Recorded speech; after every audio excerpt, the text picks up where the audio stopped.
Hello coders, welcome back to our C programming playlist. आज की video में यार हम बात करने जा रहे हैं नेस्टेड लूप्स के बारे में और साथ ही में हम इनके कुछ क्वेश्चंस करेंगे।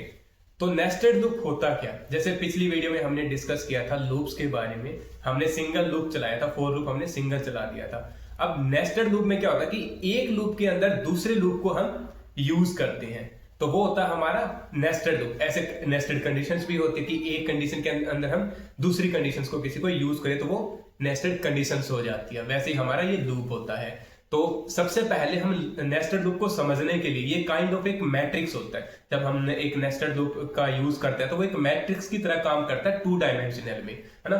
तो ये चीज समझने के लिए पहले चलते हैं हम बोर्ड के ऊपर, उसके बाद में हम स्टार्ट करेंगे हमारे पैटर्न क्वेश्चन जो हम हमारे लैपटॉप के अंदर हम लाइव कोड करेंगे। तो बिना देरी करते हुए पहले हम जाते हैं व्हाइट बोर्ड के ऊपर समझने के लिए। अभी हमने जैसे बताया कि नेस्टेड लूप क्या होता है, लूप के अंदर लूप को यूज करना। ओके, ठीक है। तो जैसे अभी मैंने पहले फॉर लूप चलाया है, for loop int i equals to 1। पहला लूप जब वो 1 से स्टार्ट हुआ है, मैंने वेरिएबल का नाम जो वो आई रखा है, जो 3 तक चलेगा, 3 बार चलेगा इसका मतलब। और आई प्लस प्लस ये अपनी अपडेशन है। उसके इस आई लूप के अंदर फिर से मैंने एक और लूप चलाया, फॉर लूप, जो क्या है, जे है, जिस वेरिएबल का नाम जे है। वो भी 1 से स्टार्ट हो रहा है बट वो 5 तक चल रहा है, 5 तक चलेगा अपडेट होता हुआ। और वो क्या करेगा, साथ में जे को प्रिंट करेगा, मतलब 5 तक प्रिंट करेगा, है ना। तो एक बार लूप को छोड़ो, नीचे एक बार मैट्रिक्स को समझो। नेस्टेड लूप जब हम यूज करते हैं वो कहीं ना कहीं एक मैट्रिक्स बनती है ना। तो मैथमेटिक्स के स्टूडेंट तो आपको मैट्रिक्स का अंदाजा होगा कि मैट्रिक्स क्या होती है। तो मैंने जो लूप आई चलाया था ना, उससे क्या हुआ, उससे पहले आप ये मैट्रिक्स समझो। सिर्फ एक बार लूप के साथ हम कंपेयर करके फिर समझाऊंगा। एक बार मैट्रिक्स समझो। ये एक प्रॉपर मैट्रिक्स है ना, ये हमारी मैट्रिक्स होती है। अगर हम वैसे देखें तो इसकी पोजीशन क्या बन की, आई ऑफ जे होती है ना। ये भी आई ऑफ जे ही होती है, वैसे तो आई ऑफ जे ही होती है। अब जो ये रो है, रो को जो डिनोट कर रही है वो है हमारा वेरिएबल आई, और जो इन कॉलम्स को डिनोट करेगा वो हमारा वेरिएबल कौन सा होगा, ये जे वाला वेरिएबल।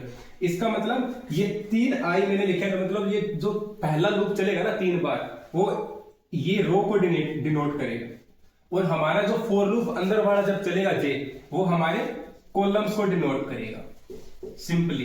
तो क्या होगा, पहले मान के चलो आई की वैल्यू 1 है, वो लेस देन 3 है बिल्कुल। और जैसे कंडीशन ट्रू होती है, कोड के अंदर आ जाता है कंपाइलर, और फिर से एक लूप स्टार्ट होता है जिसकी वैल्यू j इक्वल टू 1, जो 1 से स्टार्ट होगा। अगर छोटी है, j छोटा है 5 से, तो ट्रू होते ही वो हमारे इस लूप के अंदर आ जाएगा। और उसने क्या कर दिया, डायरेक्ट प्रिंट को, j को प्रिंट कर दिया, तो हमारा 1 प्रिंट हो गया, क्योंकि j की वैल्यू क्या है, 1।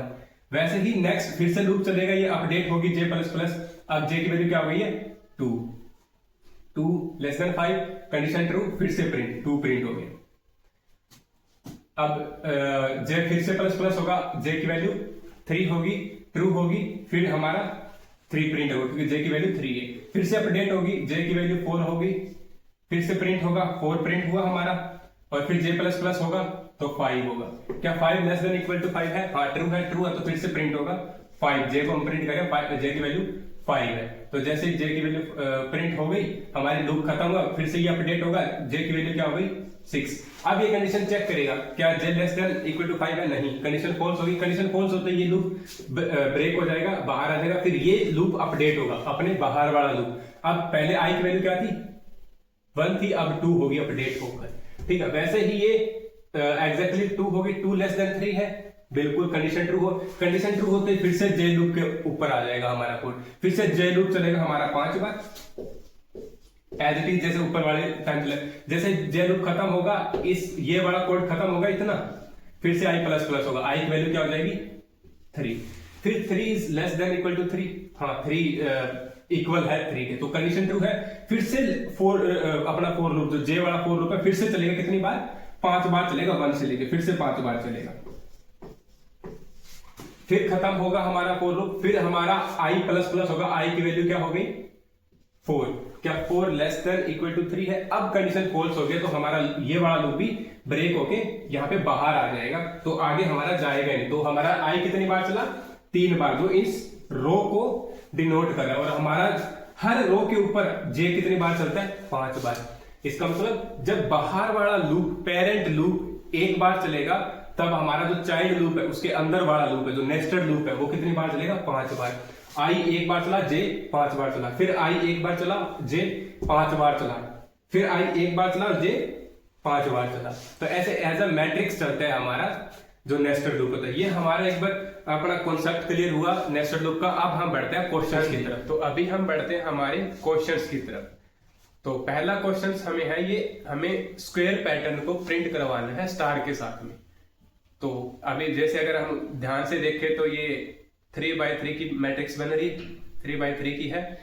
तो इसमें i क्या है, जैसे हम i और j वेरिएबल का यूज करेंगे तो ये i1 होगा, और ये i2 होगा, और ये i दूसरा होगा जो i थर्ड होगा, जो i3 होगा। और यहाँ पे हमारा j वाला लूप वर्क करेगा। सिंपल सी बात है, j लूप ऐसे चलेगा और हमारा i वाला लूप बेसिकली ऐसे चलेगा। रो i जो होगा वो रो होगा, j जो होगा वो कॉलम वाइज चलेगा। 3x3 की हमें मैट्रिक्स लाइन। इसका मतलब क्या है, i 3 बार चलेगा तो i की लेंथ कितनी होगी, मैक्स कितनी बार चलेगा, 3। और j की जो लेंथ टर्मिनेटिंग पॉइंट होगा वो कितना होगा, 3। और j हम प्लस प्लस करेंगे और i भी प्लस प्लस करेंगे, क्योंकि हमें इंक्रीमेंट करते हुए चलना है। तो पहले हम फॉर लूप का यूज करते हैं।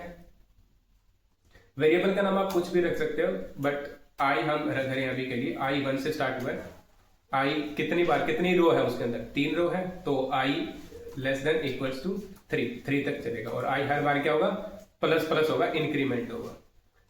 नेक्स्ट हमारा दूसरा लूप जो चल रहा है, जब एक बार i चलेगा तो 3 बार j चलेगा। तो j कितनी बार चलेगा, 3 बार। तो फिर से हम एक और लूप बनाते हैं, इसी बोलते हैं नेस्टेड लूप, जो कि एक लूप के दूसरे लूप के अंदर है। तो j वेरिएबल मैंने बनाया, वो भी 1 से स्टार्ट हो रहा है, और j कहां तक चलेगा, लेस देन इक्वल टू 3 तक ये चलेगा। और j हर बार क्या होगा, प्लस प्लस होता चलेगा, है ना। तो इसके अंदर मेरे को क्या करना है, स्टार को प्रिंट करना है कि पहली लाइन में 3 स्टार प्रिंट हो। तो लूप, ये फॉर लूप जब i एक बार चलेगा तो ये फॉर लूप जे वाला जो फॉर लूप है वो 3 बार चलेगा सिंपली। तो मैं क्या चाहता हूं, उसके अंदर प्रिंट जब j 3 बार चले उसके साथ में स्टार प्रिंट हो जाए। तो मैं ये चाहता हूं कि उसके अंदर क्या हो, स्टार प्रिंट हो। अब क्या होगा, जब i एक बार चलेगा पहली बार, तो j लूप है तो वो 3 बार चलेगा। तो मैं चाहता हूं 3 स्टार प्रिंट हो जाए। और उसके बाद में क्या होना चाहिए, उसके बाद में जब एक बार i चलेगा और हमारा j 3 बार चल जाएगा, उसके बाद में मैं क्या चाहता हूं, लाइन ब्रेक चाहता हूं। तो इसका मतलब क्या हुआ, जब मेरा फॉर लूप कंप्लीट हो जाएगा 3 बार चल के एक बार, है ना, तो फिर मैं क्या चाहता हूं, एक लाइन ब्रेक चाहता हूं। तो उसके लिए मैं क्या करता हूं, \n का यूज करता हूं, print of \n new line के लिए, एंड लाइन के लिए, है ना। तो यहीं पे मैं क्या चाहता हूं, नई लाइन चाहता हूं। फिर मेरा दूसरी बार j चलेगा, फिर से मैं बैक लाइन चाहता हूं ना। तो ऐसे जितनी बार i लूप चलेगा और फॉर लूप खत्म हो जाएगा चलेगा, उसके हर एक लाइन के बाद में हमें एक अलग लाइन चाहिए। तो जैसे मैं कोड को रन करता हूं, तो हमारा सेमीकोलन की मिस्टेक है यहाँ पे। जैसे कोड को रन किया, ये हमारा स्क्वायर पैटर्न प्रिंट हो चुका है, 3x3 की मैट्रिक्स जनरेट हो चुकी है। अब नेक्स्ट हमारा होगा, जैसे हम हमारे नेक्स्ट क्वेश्चन की तरफ बढ़ते हैं, ये हमारा है राइट एंगल ट्राइंगल। अब गौर से देखो, पहले जब i चला तब j कितनी बार चला, सिर्फ एक बार चला है। और जब दूसरी बार जब i चला तो एक ही बार है तब, और तब हमारा j कितनी बार चला है, गौर से देखिए तो 2 बार चला है j। और जब हमारा i एक बार फिर से चला, थर्ड टाइम चला, उस वक्त क्या हुआ है, j 3 टाइम्स चला है। इसका मतलब क्या है, जब i एक बार चला तब हमारा j एक ही बार चला, जब हमारा i 2 बार चला तब हमारा j भी 2 ही बार चला, तभी तो 2 प्रिंट हुए, 2 स्टार प्रिंट हुए। फिर जब हमारा i 3 बार चला, थर्ड टाइम चला, उसी वक्त हमारा j कितनी बार चला, 3 बार चला है। तो एग्जैक्टली हमें क्या करना है, जितना i हमारा चल रहा है उतना ही हमें हमारे स्टार प्रिंट करवाने हैं, हमारे j लूप को चलाना है। तो बेसिकली हुआ क्या है कि अगर हमारा मान के चलो कि i 1 बार चला तो j भी एक ही बार चलेगा। तो इसका मतलब मैं इसी लूप में क्या चेंज करूंगा, सिर्फ जहां पे ये अभी तो 3 बार चल रहा है ना, ये j लूप अभी तो 3 बार चल रहा है, तो मैं क्या करूंगा, ये i तक ही चले। अगर i एक बार चल रहा है तो वहीं तक चले, तो मैं क्या करूंगा, i तक ही चला दूंगा इस लूप को। अगर आई तक चलाने के बाद अगर मैं कोड को रन करूं तो बिल्कुल हमारा राइट एंगल ट्राइंगल भी प्रिंट हो चुका है। तो बिल्कुल हमने क्या किया, हमारे जे को भी आई तक ही चला दिया, आई से आगे हमें बढ़ने नहीं दिया। अगर आई एक बार चला तो एक बार, जे अगर हमारा आई 2 बार चला तो जे भी 2 बार चलेगा, और 3 बार चला है आई तो हमारा जे भी 3 बार चलेगा। नेक्स्ट क्वेश्चन क्या है, ये देखो इन्वर्टेड हमारा, अब इन्वर्टेड पैटर्न इसमें क्या है, जब हमारा आई 1 बार चला है तो हमारा जो जे है वो कितनी बार चला है, 3 बार चला है, गौर से देखिए, है ना। जब हमारा आई 2 बार चला है तब हमारा जे 2 बार चला है, एक कम हो गया, एक डिक्रीज हो गया ना। तो जब हमारा आई 3rd टाइम चला तब हमारा जो है जे 1 ही बार चला है। तो इसमें अब हम क्या करेंगे, अब देखिए तो जब हमारा आई 1 बार चल रहा है तब हमारा जे 3 बार चल रहा है। इसका मतलब उसके बाद में क्या है, उसके बाद में देखो स्पेस है, स्पेस क्रिएट हो रहा है, उसके बाद हमने स्पेस क्रिएट कर रखी है सिर्फ, है ना, स्पेस बचा हुआ है। तो इसको ऐसे नहीं कर सकते कि जे तो 3 बार चल ही रहा है, जाहिर सी बात है, 3 बार कैसे चल रहा है, तो गौर से देखो तो देखो 3 बार तो चलेगा ना, बाद में स्पेस आया है, बस प्रिंट नहीं हुआ, सिर्फ स्पेस आया है ना।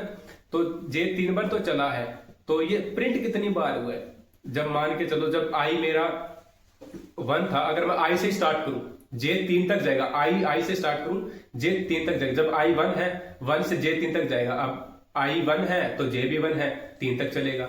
जब आई 2 हो जाएगा तब जे क्या हो जाएगा, 2 हो जाएगा, तो वो कितने तक चलेगा, 2 और 3 2 बार चलेगा। जब आई 3 हो जाएगा तब जे की वैल्यू भी स्टार्टिंग में 3 हो जाएगी, वो 3 तक चलेगी, मतलब एक ही बार चलेगी, तो मतलब एक ही स्टार प्रिंट होगा। तो ऐसा कुछ लॉजिक बन रहा है हमारा। तो मैं क्या करता हूं, जे को आई से स्टार्ट कर देता हूं। आई से स्टार्ट क्यों किया होगा, अब फिर से गौर से देखिए, देखो आई की वैल्यू जब क्या थी, 1 थी, तो जे की वैल्यू क्या हो गई, 1, तो ये कितनी बार चला, लूप कितनी बार चलेगा, जे 3 बार चलेगा, तो 3 स्टार प्रिंट हो जाएंगे, है ना। जब आई की वैल्यू क्या हो गई, 2 हो गई, तो यहाँ पे जे की वैल्यू भी क्या हो जाएगी, 2 हो जाएगी, तो जे कितनी बार चलेगा, 2 और 3 सिर्फ 2 बार चलेगा, है ना। ये देखो दूसरी बार हमारा 2 बार चलना चाहिए। जब आई की वैल्यू 3 हो जाएगी तो फिर हमारे जे की वैल्यू भी 3 हो जाएगी, और 3 लेस देन इक्वल टू 3 एक ही बार चलेगा, फिर 3 से स्टार्ट होगी 3 तक एक ही बार चलेगा। तो हमें क्या चाहिए, एक ही तो स्टार चाहिए। तो ये हमारा कहीं ना कहीं लॉजिक मैच होता है। उसके बाद में अगर हम कोड को रन करके देखते हैं तो बिल्कुल हमारा इन्वर्टेड पैटर्न भी हमारा सॉल्व हो चुका है, ठीक है। तो आगे अभी हम क्या चाहते हैं, मैं चाहता हूं कि आगे एक स्क्वायर में काउंटिंग प्रिंट हो। स्क्वायर में काउंटिंग कैसे, जैसे 1 2 3, फिर अगले लाइन में फिर से 1 2 3, फिर 3rd लाइन में फिर से 1 2 3, जैसे हमने स्टार प्रिंट किए थे फॉर एग्जांपल। अब मैं फिर से दिखा देता हूं 1 से स्टार्ट करके, जैसे स्क्वायर में ये स्टार प्रिंट हो रहे हैं। अब स्क्वायर में काउंटिंग प्रिंट होनी चाहिए, 1 2 3 1 2 3 1 2 3 ऐसे। तो उसके लिए मैं क्या करूंगा, जो हमारे इंडेक्स नंबर है उनको ही प्रिंट करवा दूंगा, क्योंकि यही तो हमारे नंबर्स हैं बेसिकली, है ना। और मेरे को हर बार क्या चाहिए, 1 2 3, हर बार 1 से स्टार्ट हो गए 3 तक, 1 से स्टार्ट हो गए 3 तक। अब गौर से हम देखें तो हमारा जो फॉर लूप है वो हर बार 1 से स्टार्ट हो रहा है, 3 तक चल रहा है। हमारा आई तो फिर भी 1 2 3 एक बार एक के लिए चलेगा, दूसरी बार के लिए भी एक ही बार चलेगा, 3rd टाइम पे भी एक ही बार चलेगा। बट हमारा जो फॉर लूप है, जो ये जे लूप है 4 का, ये हर बार 1 से स्टार्ट हो रहा है और 3 तक चल रहा है, हर बार 1 से स्टार्ट हो रहा है 3 तक चल रहा है, 3rd टाइम भी 1 से स्टार्ट होगा और 3 तक चलेगा। तो क्यों ना मैं इसको प्रिंट कर दूं जे को, ताकि ये क्या हो, हर बार हमारा नंबर प्रिंट हो 1 2 3 1 2 3, ऐसा हो सकता है। बिल्कुल हो गया हमारा, है ना। तो अभी आगे का क्वेश्चन है आपके लिए, होमवर्क है। आपको यहाँ पे 2 इमेजेस दिख रही होंगी लेफ्ट राइट, आपको इन पैटर्न को प्रिंट करवाना है और कमेंट में इसका कोड हमें लिख के देना है, ताकि हम वहां पे आपका रीचेक कर सके कोड को, ठीक है। तो अभी हम नेक्स्ट वीडियो में मिलेंगे कंडीशंस के साथ में, तब तक के लिए take care and see you in the next video.